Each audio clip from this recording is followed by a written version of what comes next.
Leonardo da Vinci may not be revealing the truth about Mary Magdalene and Jesus' relationship in his painting, but he is sending a message. An AI was just turned loose on the highest resolution scans ever made of the Last Supper, and within hours it flagged something 500 years of human experts standing inches from the wall never saw. Not a smudge, not a crack.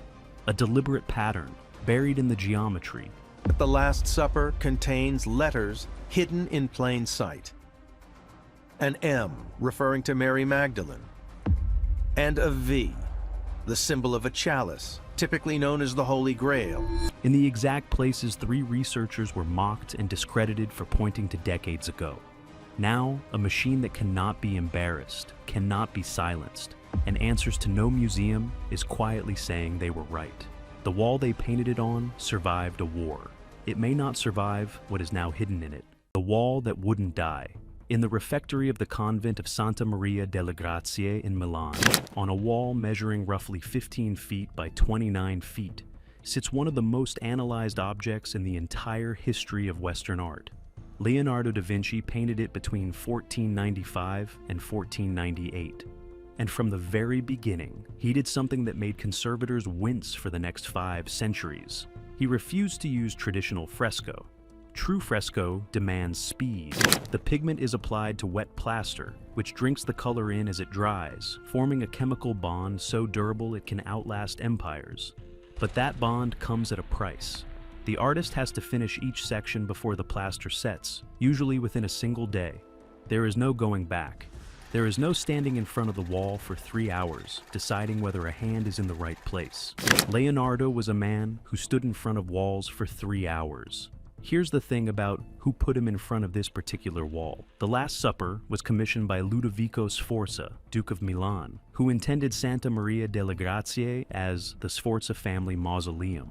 The painting would occupy the north wall of the dining hall, where the Dominican monks took their daily meals. Every day the monks would eat their bread beneath a painted Christ breaking his, their ordinary meal absorbed into a perpetual reenactment of the final one. Then, Leonardo proceeded to paint it in the slowest, most fragile way he could possibly have chosen. He invented his own method. He applied tempera and oil to dry plaster, a technique that gave him exactly the freedom he wanted. He could work slowly, he could revise, he could layer, scrape, reconsider, and return weeks later to change his mind. It was perfect for the way Leonardo's mind worked. It was also a slow death sentence for the painting. The pigment layer never bonded to the wall. It simply sat on top of it, exposed to moisture, temperature, and the gradual rot of its own organic binder. Within 20 years of completion, the Last Supper was already failing. By 1556, the art historian Giorgio Vasari described it as a muddle of blots, a ruin where a masterpiece used to be. And get this, Vasari was writing barely half a century after Leonardo set down his brush. The most famous painting in Christendom was already in the lifetime of people who could have met its maker, dissolving into stains. And that was the painting's best century still to come. Over the next 500 years, it endured a parade of disasters that would have erased almost anything else. Napoleonic troops occupied the refectory and used the sacred dining hall as a stable, the horses below a wall where Christ broke bread. A door was once cut directly through the bottom of the painting, slicing away the feet of Christ. Restorers arrived in waves, each convinced they were rescuing it, each one painting over what they could no longer see, sealing it under varnish, retouching the gaps, replacing Leonardo's choices with their own guesses about what Leonardo would have wanted. Every layer hid the one beneath it. The painting became an archaeological site, stacked vertically against a wall, and the deepest stratum, the one Leonardo actually touched, kept sinking further out of reach. Then came the night of August 15th, 1943. Allied bombers struck Milan and hit Santa Maria delle Grazie directly. The roof of the refectory was torn off. The surrounding walls collapsed into rubble. The building, for all practical purposes, ceased to exist. But before the raid, someone had done something almost desperate. They had built scaffolding against the north wall and packed it with sandbags, an improvised, fragile, barely adequate shield. When the dust cleared, the building was gone. The north wall was still standing.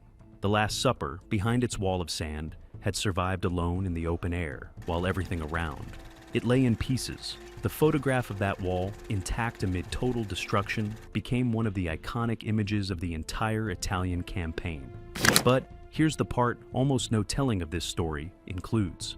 What survived the bombing was not really Leonardo's painting. By the 20th century, scholars estimated that less than 20% of Leonardo's original pigment was still on that wall. The other 80% was the accumulated work of 5 centuries of well-meaning hands.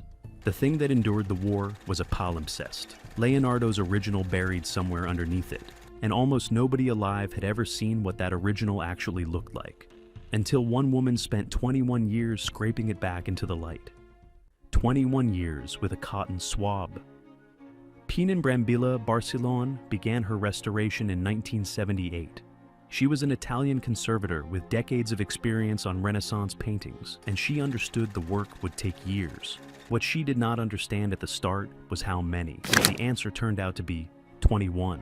From 1978 to 1999, she worked on The Last Supper with a patience that bordered on obsession. Her tools were almost absurdly simple: cotton swabs, solvents, magnification, and an intimate, almost intuitive knowledge of how Renaissance painters actually built an image. Her method was to remove the overpainting one fingernail-sized section at a time, expose whatever was beneath it, document it, and move on. Years of this. A wall the size of a small house, advanced inch by inch, surface by surface, layer by layer. And what she found rewrote the understanding of the painting.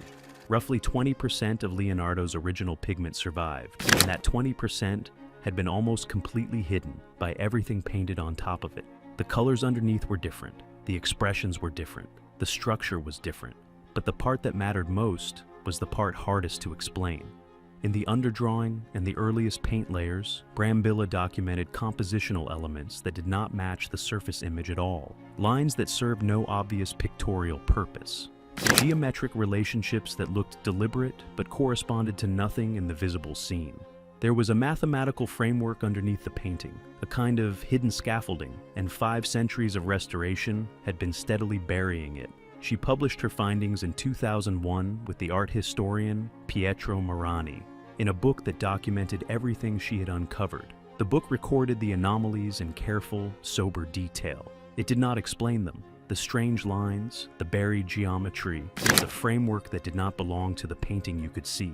All of it sat there in the scholarly record, documented and unexplained, like a locked door with no one willing to admit it was a door.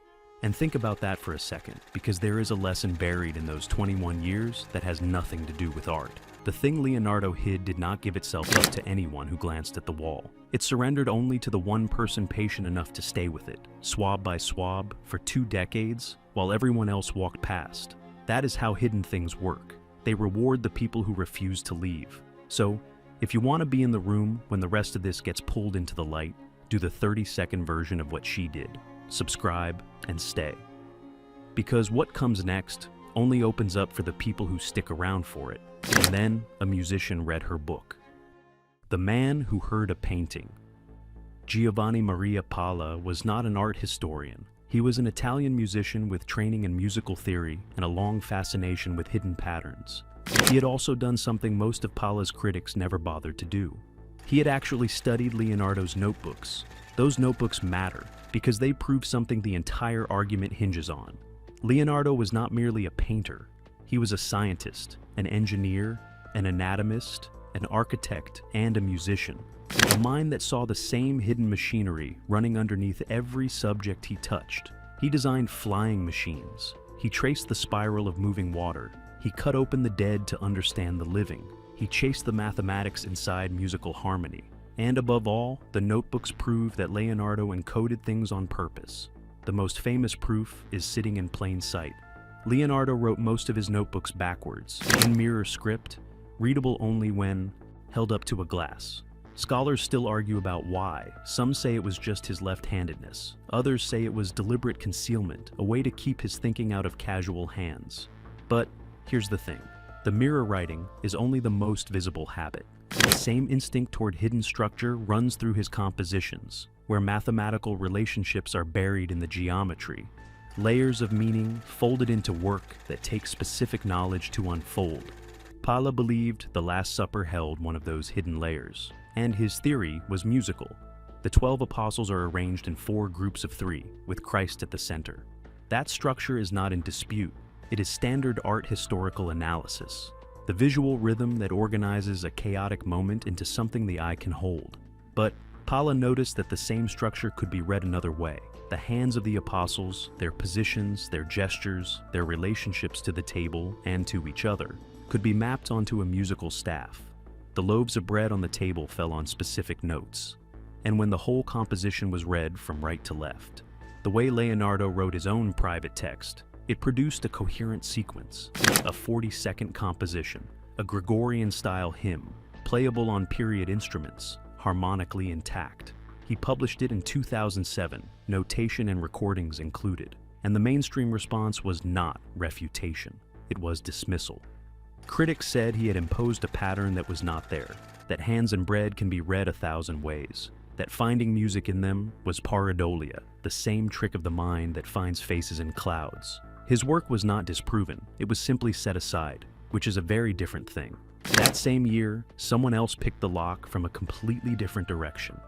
The mirror Slavisa Pesci was an Italian computer technician, not an academic, not a credentialed expert in anything related to Renaissance painting. He was a man sitting at a screen with image processing software and a single sharp hypothesis. If Leonardo encoded his text in mirror reverse, why would he stop at text? Why not the image too? So, one evening Pesci took a high-resolution scan of the Last Supper, flipped it horizontally into a mirrored copy, and laid the mirror back over the original on his monitor, sliding the transparency until both versions glowed through each other at once.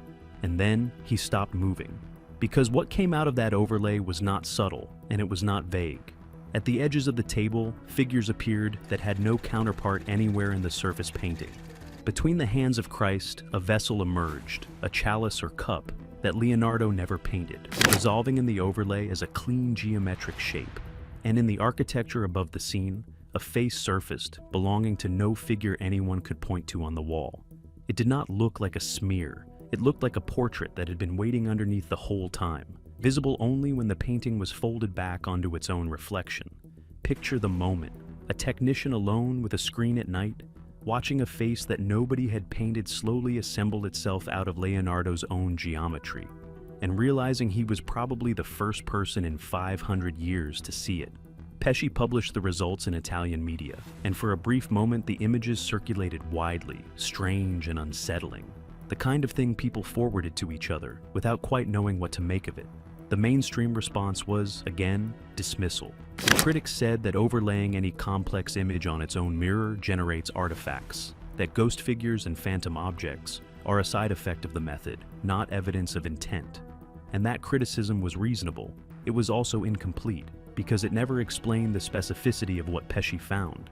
These were not random smears in random places. The chalice appeared exactly between Christ's hands, exactly where the theology of the moment demands it, the cup of the new covenant, the institution of the Eucharist, the entire point of the meal. And the face appeared at the painting's vanishing point.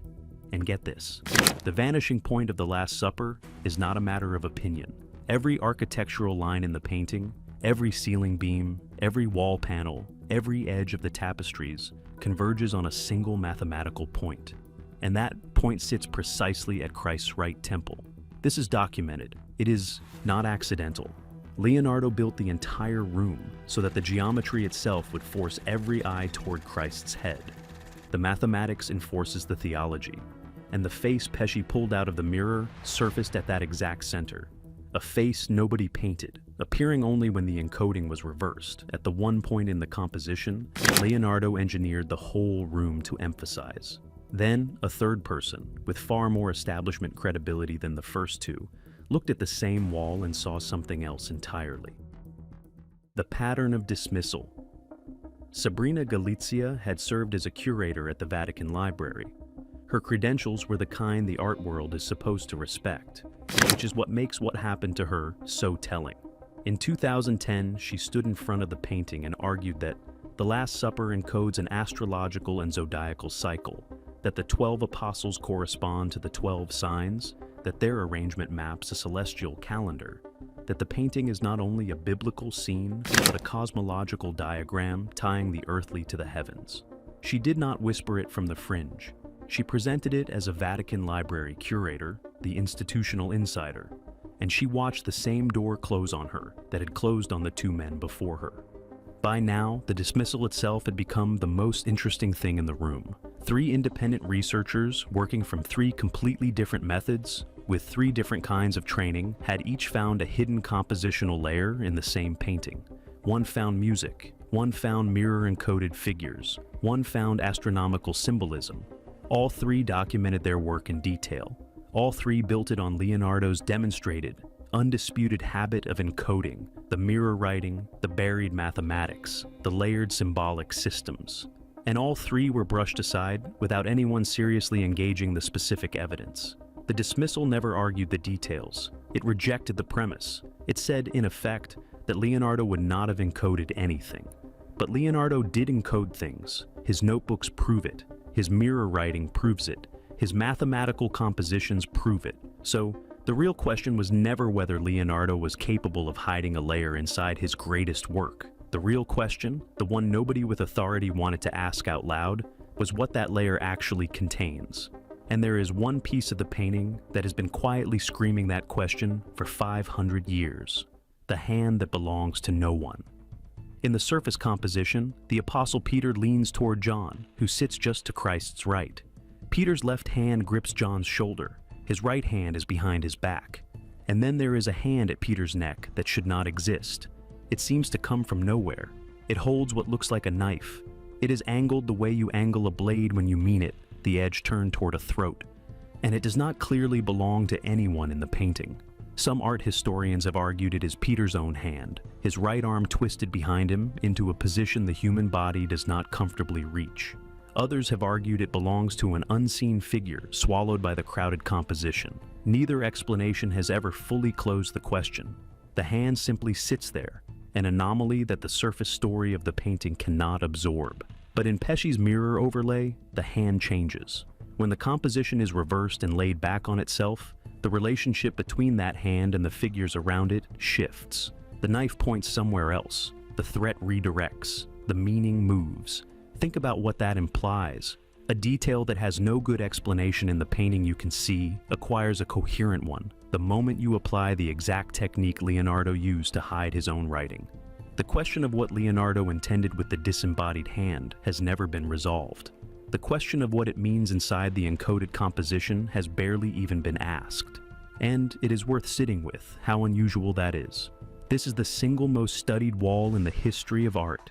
Generations of scholars have written about every fold of every robe on it. And the one element that most clearly refuses to behave, the floating armed hand at the throat of the first pope, is the one element the field has mostly agreed to look past. So, the obvious question becomes, what happens when you stop, letting human beings decide what to look past and hand the whole wall to a machine that cannot be embarrassed? The machine that cannot be embarrassed. Modern multispectral imaging has transformed how we read Renaissance paintings. The method photographs a work under many wavelengths of light at once: visible, infrared, ultraviolet, X-ray.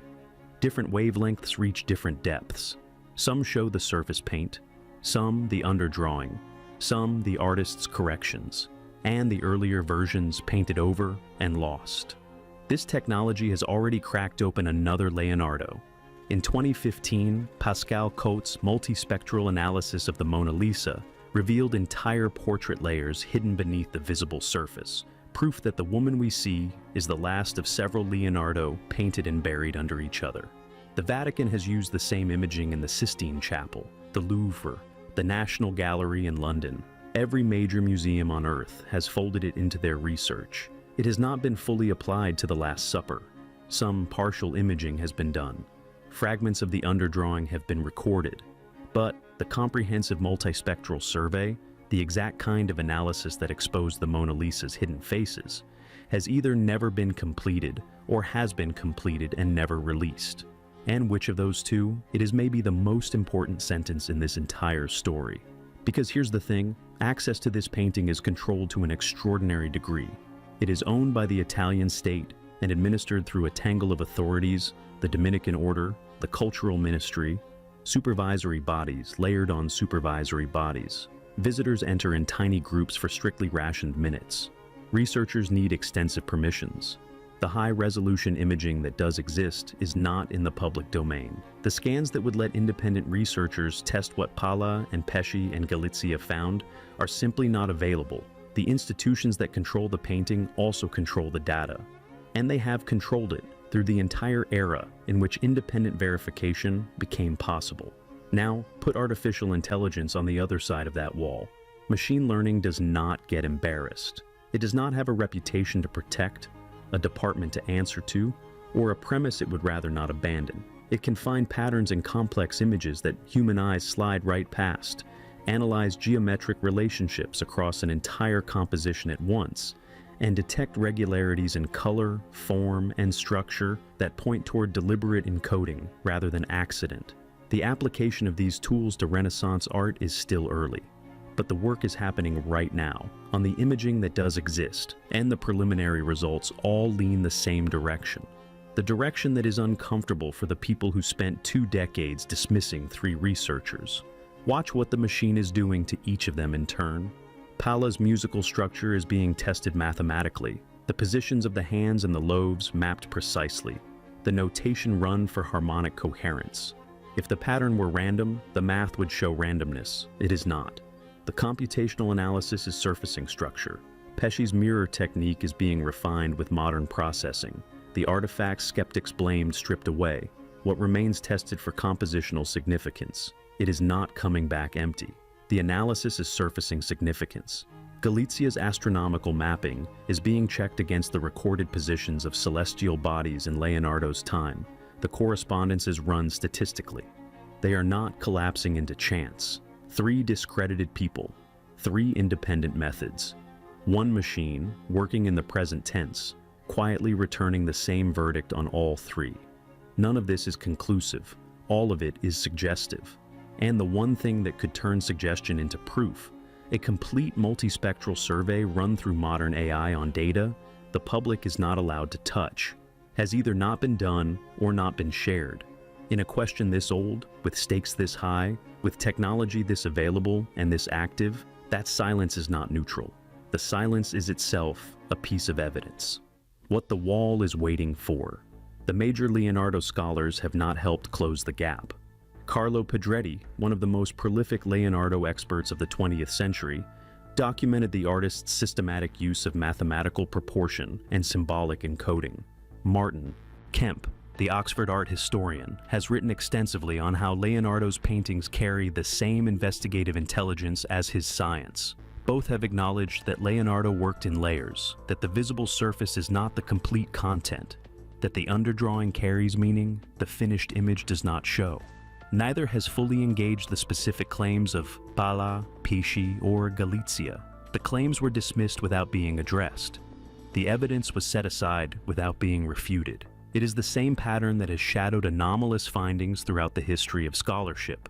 When evidence threatens an accepted story, the evidence is not evaluated. It is escorted out of the building. The Last Supper still hangs on its wall in Milan. The surface shows Christ and his 12 apostles at the instant he announces that one of them will betray him. The drama is overwhelming. The expressions are unforgettable. The theology is clear, but the surface has never been the whole painting. Beneath it, in the underdrawing and the earliest layers, in the geometry and the mathematical relationships, something else is present. Something Leonardo put there on purpose. Something he, by every measure of the accumulated evidence, expected someone to eventually find. The technology to find it now exists, and for the first time, it is something that cannot be talked out of what it sees. The painting itself is damaged, deteriorated, reduced to 1/5 of its original paint, waiting for someone with the authority and the nerve to release everything to it.